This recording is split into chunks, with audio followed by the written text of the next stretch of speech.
Добрый день, дорогие коллеги. Сейчас я хотела бы поделиться экраном. Так, сегодняшняя моя презентация, она будет... Так, я выхожу.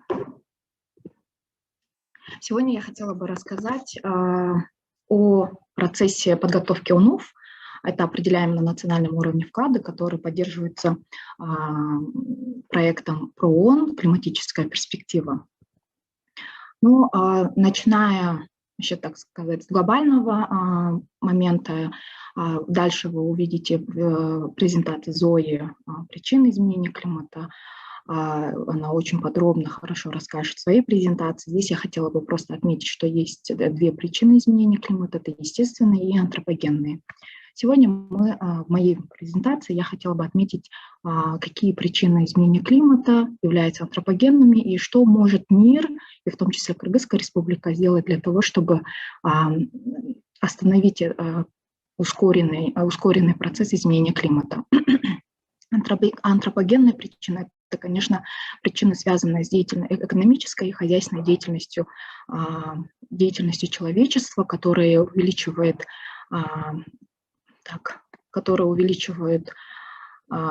количество парниковых газов и атмосферных аэрозолей, СО2 и поступающих в атмосферу. Вот уже предыдущий спикер упомянул о глобальном соглашении, которое называется Парижское соглашение, которое вступило после Киотского протокола. Что такое? Основная цель Парижского соглашения – это удержать средний рост приземной температуры от 1,5 до 2 градусов. Если же мы ничего не будем делать, или как эта модель называется, бизнес как обычно, то данный рост составит от 4 до 5 градусов Цельсия. Как же мир и вообще все страны мира могут подсчитать, достигаем ли этой цели Парижского соглашения или нет? Это, конечно, на основе определяемых на национальном уровне вкладов УНУФ. На данный момент идет второй раунд обновления или же усиления данного документа, но правильно будет говорить, что это процесс подготовки и процесс видения страны для построения долгосрочной климатоустойчивой страны, развития, экономического развития, а также низкоуглеродного развития. Кыргызстан, как и другие 190 стран мира, в 2015 году представил свои первые определяемые на национальном уровне вклады, где отметил целевыми значениями, как сократить диапазон от 11,5 до 14 градусов по сравнению с сценарием бизнеса как обычно, когда мы не предпринимаем никаких действий.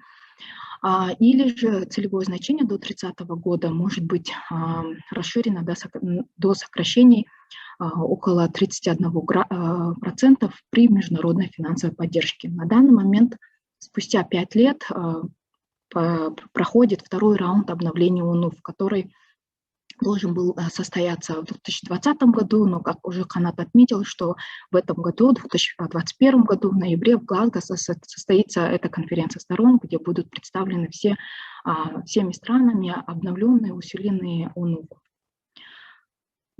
Основные компоненты в УНУФ – это митигация и адаптация. В митигации у нас есть 5 секторов, в адаптации 6 секторов. Но надо, конечно же, выяснить, что такое митигация, что такое адаптация. Митигацией называется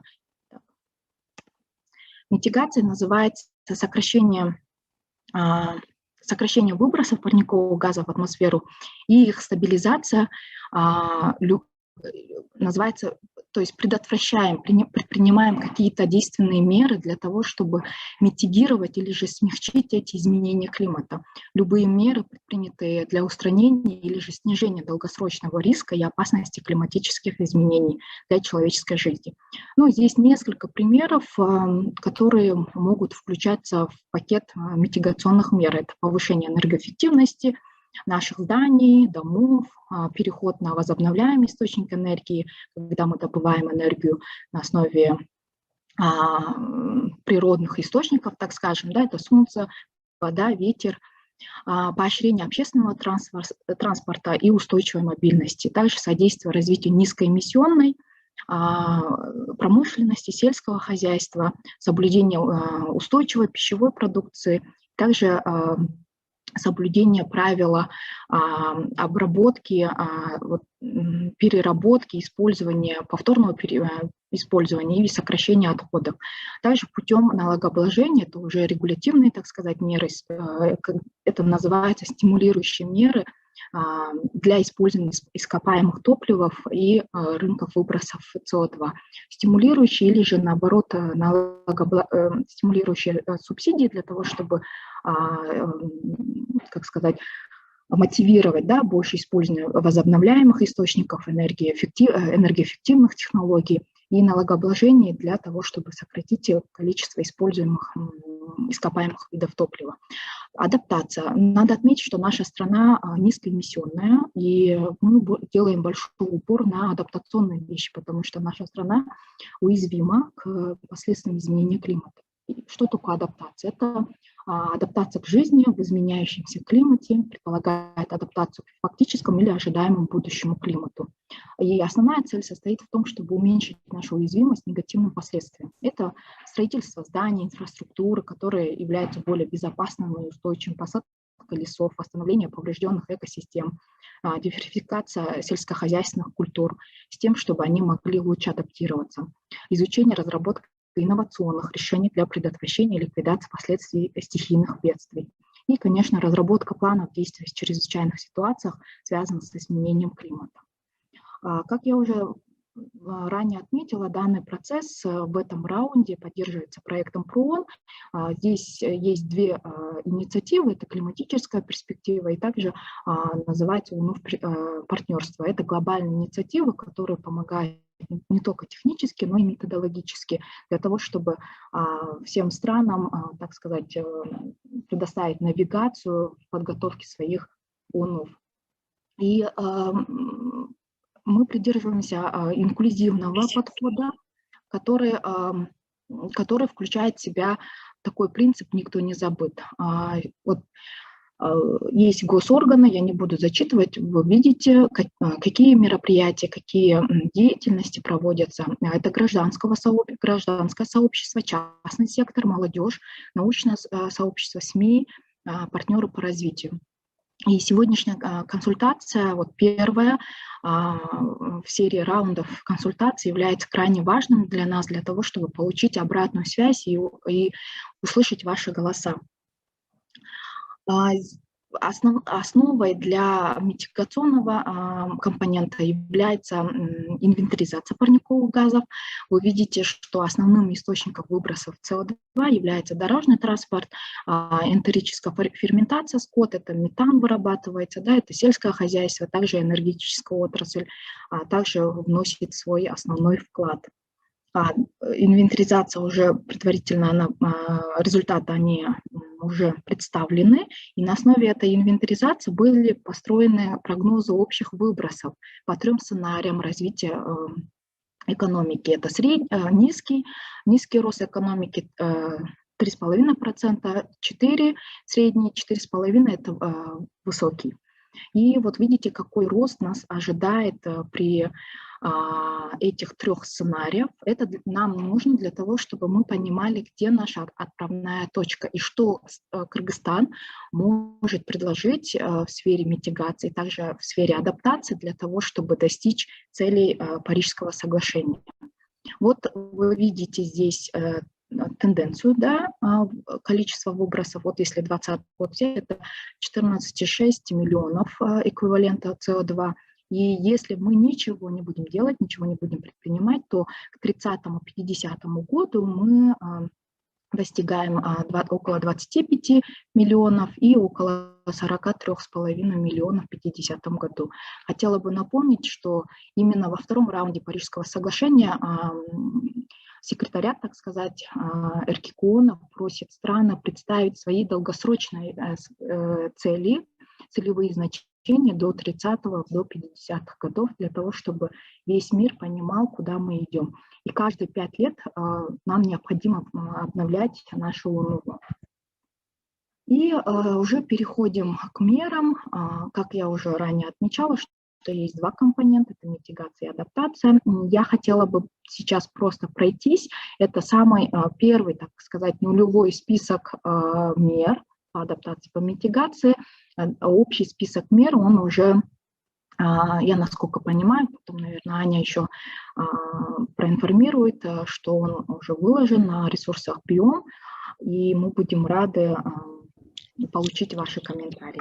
Здесь по энергетике мы собрали, наша экспертная команда собрала около 38 мер. Вот вы видите список этих мер. Один из таких амбициозных, так сказать, подающих надежд проект Министерства энергетики, это называется «Зеленый миллиард». Я выделила здесь красным, который... Цель данной меры состоит в том, чтобы выработать миллиард киловатт на основе возобновляемых источников энергии. Здесь меры митигации по сектору сельского хозяйства. Вот вы видите создание сельскохозяйственных перерабатывающих комплексов, также развитие агролесоводства, создание многолетних насаждений. Так, здесь следующий сектор – это лесные и другие земли, это увеличение площади горных, лесных массивов, сохранение горных, лесных экосистем. И здесь под каждую меру эксперты на данный момент просчитывают их митигационный потенциал, также стоимостное значение. По отходам вы видите, здесь предложили эксперты следующие меры: закрытие, рекультивация свалки, переработка и вторичное использование отходов. И здесь данные расчеты, они пока в процессе, и опять-таки, возвращаясь, мы будем рады к любому вашему предложению. Здесь второй, и, как можно сказать, для нас более ключевой компонент, сектор, это адаптации. Здесь всего 6 секторов, еще предложен еще дополнительно один новый, так сказать, блок. Сейчас отмечу. Это здравоохранение. Здесь в списке предлагаемом вы увидите 4 категории по каждому сектору, так сказать. Здесь я выделила просто, как это выглядит. Зачитывать, я думаю, что смысла нет. По водным ресурсам также предложено 4 категории мер. По сельскому хозяйству здесь лес и биоразнообразие, и также сектор энергетики. И вот тот новый сектор, это зеленые города и населенные пункты, вот представлены 4 меры. И сейчас на данный момент предстоит процесс, так сказать, обсчета, подтверждения калькуляций, сколько же эта мера будет стоить стране для того, чтобы выработать тот пакет мер, где мы рассчитываем на международную помощь и разграничить, где мы собственными силами можем достичь целей Парижского соглашения. И говоря о повестке конференции сторон в Глазго вот в этом году, в ноябре, где будет представлен наш обновленный УНОВ, уже были представлены основные компоненты повестки. Это, конечно, определить траекторию развития нулевой углеродной экономики, низкоуглеродной экономики, также представить стратегии долгосрочные низких выбросов парниковых газов. И также отмечено, что ожидается, что сельское хозяйство будет играть более важную роль. И наша, как аграрная страна Кыргызстана, я думаю, что данная сессия будет крайне важной для нас. И среди вопросов, которые требуют решения, это статья 6 Парижского соглашения. Здесь хотела бы отметить, что суть данной статьи состоит в том, чтобы представить разные подходы, основанные на сотрудничестве, где мы говорим о передаче технологий и инновационных решений. И также другие технические вопросы. Мы говорим о системе прозрачности. Я знаю, что данный блок, возможно, очень сложный для первого восприятия, но я здесь хотела бы остановиться и отметить, что именно система прозрачности и мониторинга отчетности и проверки является таким устойчивым элементом для того, чтобы мы каждые 5 лет могли правильно мониторить и правильно прослеживать, как мы достигаем этих целей и что делает страна. И для того, чтобы в следующих раундах подготовки ОНУФ страна не начинала с нуля. Здесь также необходимо отметить, что вот в этом раунде мы планируем представить проект концепции именно по мониторингу, по системе прозрачности для общественности, для того, чтобы государство могло принять решение, принимать данную концепцию или нет, для того, чтобы она стала такой некой платформой для следующих ОНУФ. Спасибо большое. Я надеюсь, что я уложилась